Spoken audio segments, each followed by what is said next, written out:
এই বাজেটে জুলাই আকাঙ্ক্ষার প্রতিফলন হয় নাই। আগে যেভাবে দলীয় ইস্তেহার এবং এজেন্ডা বাস্তবায়ন, দলীয় কর্মী লালন পালনের যে কর্মসূচি, তার চিত্র যেন অঙ্কন করা হয়েছে। আমরা সকলে জানি জুলাই অভ্যুত্থানের এই রক্তাক্ত ইতিহাসের উপরে আমাদের জাতীয় সংসদ গঠিত হয়েছে। সেই সংসদে প্রথমবারের মতো একটি বাজেট বর্তমান সরকারের অর্থমন্ত্রী দিয়েছেন, যাতে আশা করেছিল জুলাইয়ের বিপ্লবের যে চেতনা, দেশের পরিবর্তন এবং সংস্কার, আগামীর বাংলাদেশ, নতুন বাংলাদেশ, তার আলোকে একটি সুন্দর অর্থনীতি, সমৃদ্ধ অর্থনীতি এবং দেশের অর্থনীতিকে শক্তিশালী বৃদ্ধির উপর দাঁড় করানোর জন্য একটি বাজেট পেশ করা হবে। দুর্ভাগ্যজনক হলো সত্য, আমি নিজে একজন নাগরিক হিসেবে সংসদে সে বাজেট পেশকালে উপস্থিত ছিলাম। যা লক্ষ্য করেছি, এই বাজেটে জুলাই আকাঙ্ক্ষার প্রতিফলন হয় নাই। আগে যেভাবে দলীয় ইস্তেহার এবং এজেন্ডা বাস্তবায়ন আর দলীয় কর্মী লালন পালনের যে কর্মসূচি, বাজেট যে একটি অর্থনৈতিক পরিকল্পনা বাৎসরিক, তার চিত্র যেন অঙ্কন করা হয়েছে। সংগ্রামী ভাইরা আমার, বাজেট থেকে বলা হচ্ছে বাংলাদেশের ইতিহাসের সর্ববৃহৎ বাজেট। একথা সত্য। মাননীয় অর্থমন্ত্রী 9,38,000 কোটি টাকার এযাবৎকালের সর্ববৃহৎ বাজেট দিয়েছেন। তবে সেই বাজেটের যে দর্শন এবং যে নীতিমালা আমরা দেখেছি, বাজেট বক্তৃতার মাধ্যমে যেটা স্পষ্ট হয়েছে, এই বাজেটটি হচ্ছে একটি বিশাল ঋণ নির্ভর বাজেট।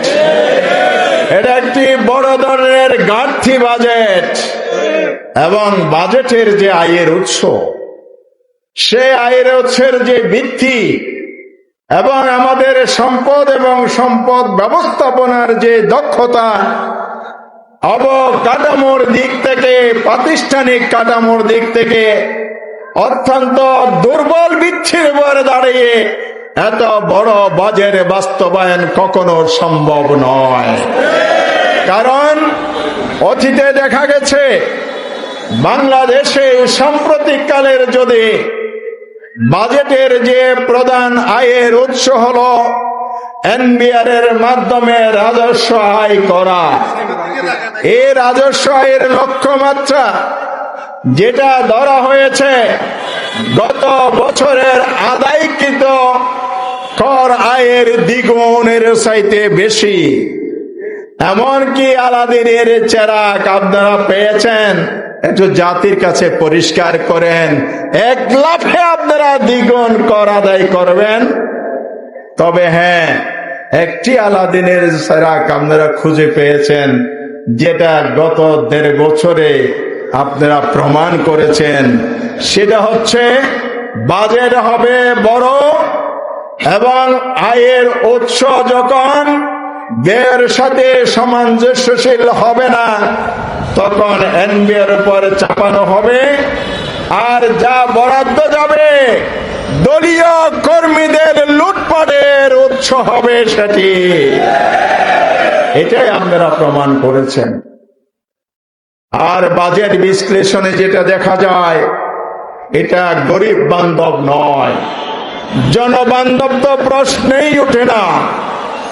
আমাদের ধনী লোকেরা এদেশে মন্ত্রী হয়েছেন, এরা জানেন নাকি? আমি বলি নাই। গতকাল যখন পার্লামেন্টে আলোচনা হয়, একজন মন্ত্রী খুব গর্বদম্ভর সাথে বললেন, আমি কোনো গরিব মানুষ নয়, আরেকজনের গাড়িতে চড়বো, আমার 4টি গাড়ি, 4 জন ড্রাইভার আছে। আপনার এই আয়ের উৎস কোথায়? জাতির কাছে প্রকাশ করতে হবে। এরপরে বাজেট যারা দিয়েছেন, প্রণয়ন করেছেন, তারা যেহেতু ধনিক শ্রেণী, এই জন্য গরিব রক্ষা নয়, এটা হলো ধনী শ্রেণীর স্বার্থ রক্ষার বাজেট হয়েছে। গরিব মানুষ, মধ্যবিত্ত শ্রেণী প্রচন্ড চাপের মধ্যে পড়বে এই বাজেট যদি বাস্তবায়ন হয়। কারণ এই বাজেটে যে নির্ভরশীলতা বাজেট তৈরি করা হয়েছে, আমাদের দেশের প্রতিটি মানুষের মাথাপিছু ঋণ হচ্ছে 1,05,000 টাকা। আজকে যে নবজাতক তার গাড়ি ঋণ চাপানো হয়।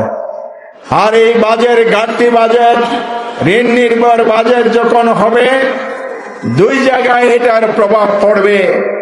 একদিকে আমাদের দেশের সাধারণ মানুষের মাথাপিছু ঋণ যেমন বাড়তে থাকবে, মুদ্রাস্ফীতির চাপে, অর্থাৎ টাকার দাম কমে যাওয়ার কারণে দ্রব্যমূল্য বৃদ্ধি পাবে।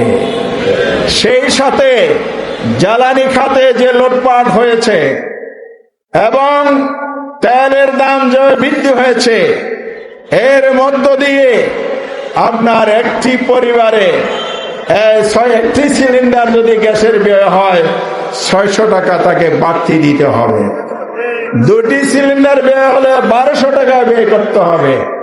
ঘর থেকে বের হলে গাড়ি ভাড়া তাকে বাড়তি গুনতে হবে। আমাদের কি ইনকাম বেড়েছে? বাড়ে নাই। আপনি জনগণের ক্রয় ক্ষমতা বাড়ানোর কোনো ব্যবস্থা করেন নাই। শিল্পায়ন, উদ্যোক্তা বৃদ্ধির জন্য সরকারের পৃষ্ঠপোষকতা এবং কর্মসংস্থানের ব্যবস্থা হয়নি। তবে বলা হয়েছে 1 কোটি মানুষকে কর্মসংস্থান করবেন।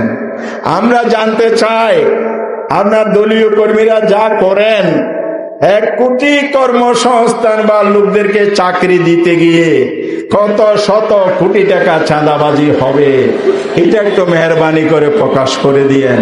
তাহলে জনগণ আগে থেকে সতর্ক হবে, চাঁদাবাজকে রুখে দিতে সক্ষম হবে ইনশাআল্লাহ। সংগ্রামী বন্ধুগণ, বক্তৃতা বাড়াতে চায় না। এই বাজেট বড় দুর্বলতার আরেকটা দিক, টোটাল বাজেটের 70% হচ্ছে পরিচালন ব্যয়। অর্থাৎ আমাদের দেশে যদি আপনি 100 টাকার একটি পণ্য কিনতে গিয়ে 70 টাকা গাড়ি ভাড়া দেন, 30 টাকা মালের মূল্য, গাড়ি ভাড়া কত? 70। এটাকে বলে পরিচালন ব্যয়, কস্টিং।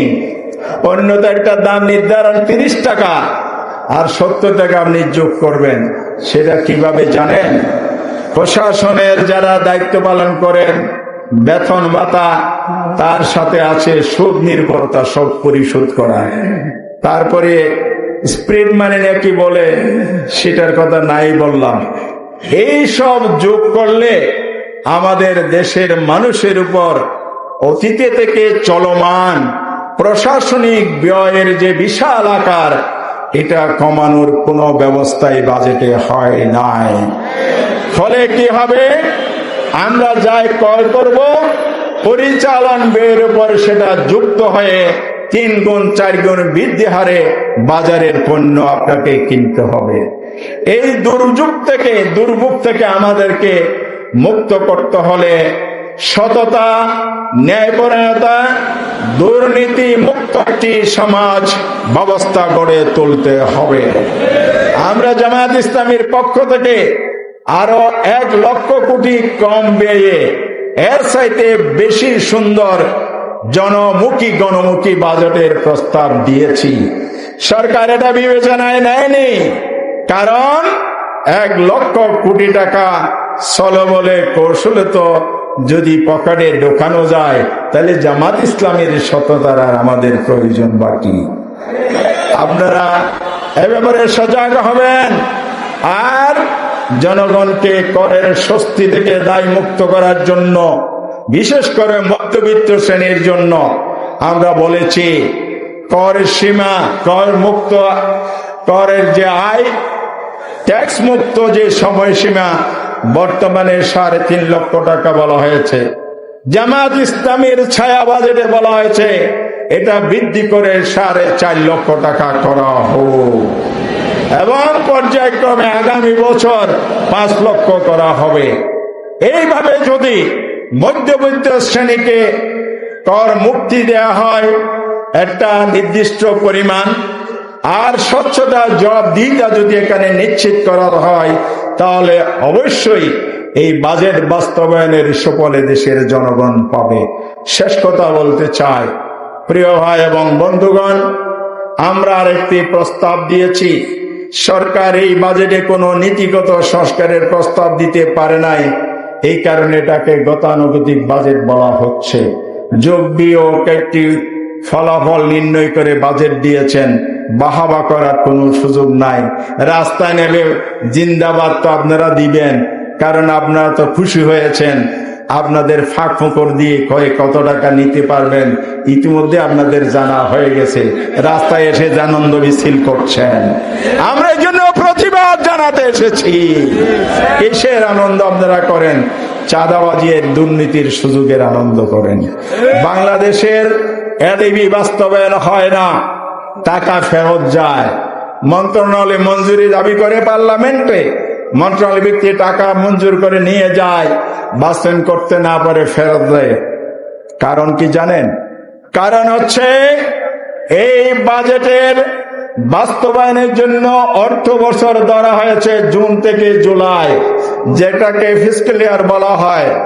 জামাত ইসলামী বলেছে এই বর্ষাকাল, জুন মাস থেকে যে অর্থ বছর শুরু হয়, বর্ষাকালে রাস্তার উন্নয়ন হয়। বর্ষার সালে সিটি কর্পোরেশন রাস্তা কাটে, ঢাকা শহরে কাটে। বর্ষাকালে বেড়িবাঁধ নির্মাণ করা হয়। আমার হেলাল ভাই ভালো বুঝবেন, আমি তো বুঝি, আমার বয়সকালে কুতুব দিয়ে কাম করে।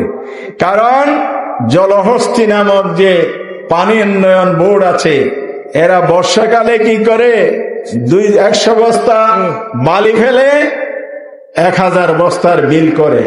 তদন্ত গিয়েছিলাম এমপি হিসেবে আমি, কোথায় আপনার 1000 বস্তা? বলে বিলে আপনি দেখেন জোয়ার মানুষে ভেসে গেছে পানিতে। তা আবার পাশের প্রতিবাদী মানুষ ছিল আপনাদের মতো, ওরা বলে স্যার কালকে গভীর রাতে যখন জোয়ার হয়েছে, ফুল পানির ঢেউর সাথে কতগুলো খালি বস্তা এখানে নিক্ষেপ করা হয়েছে, একের ঢেউর সাথে বিলে হয়ে গেছে, আর আপনাকে ফাঁকি দিচ্ছে। এরাই হচ্ছে সেই দুর্নীতিবাজরা যারা এক সূত্রে গাথা। এই জন্য অর্থবর্ষ ফিসক্যাল ইয়ার যদি পরিবর্তন করে ক্যালেন্ডার অনুযায়ী জানুয়ারিতে যদি আমাদের বাজেট বাস্তবায়ন শুরু করা হয়, তাহলে আমরা শুষ্ক মৌসুমে টেকসই উন্নয়ন করতে সক্ষম হব। অপচয় বন্ধ হবে, দুর্নীতিও বন্ধ হবে। তবে আমার বন্ধুরা আর সেই দুর্নীতির মাধ্যমে আঙ্গুল ফুলে কলা গাছ হওয়ার সুযোগ পাবেন না।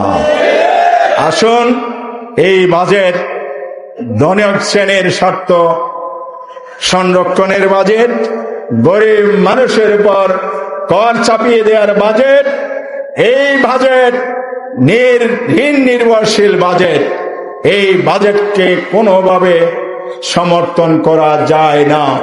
এই জন্য রাজপথের প্রতিবাদের মাধ্যমে আমরা মাননীয় অর্থমন্ত্রীকে আহ্বান জানাচ্ছি, সংসদে আপনি পাশ করবেন, বিরোধী দলকে পর্যাপ্ত আলোচনার সুযোগ দেন, জামাত ইসলামের বাজেট বিবেচনায় আনুন এবং স্বচ্ছতা জবাবদিহিতা নিশ্চিত করুন।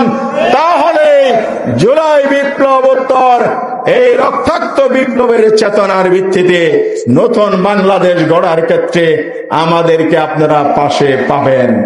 আর যদি সেই পথে না হেঁটে অতীতের স্বৈরাচার, দুর্নীতিবাজ, অর্থ পাচারকারীদের পথ ধরেন, সেই পথ ধরে আপনাদেরকে বিদায় নিতে হবে। জনগণ সেই প্রতিবাদ প্রতিরোধের জন্য প্রস্তুতি নিচ্ছে।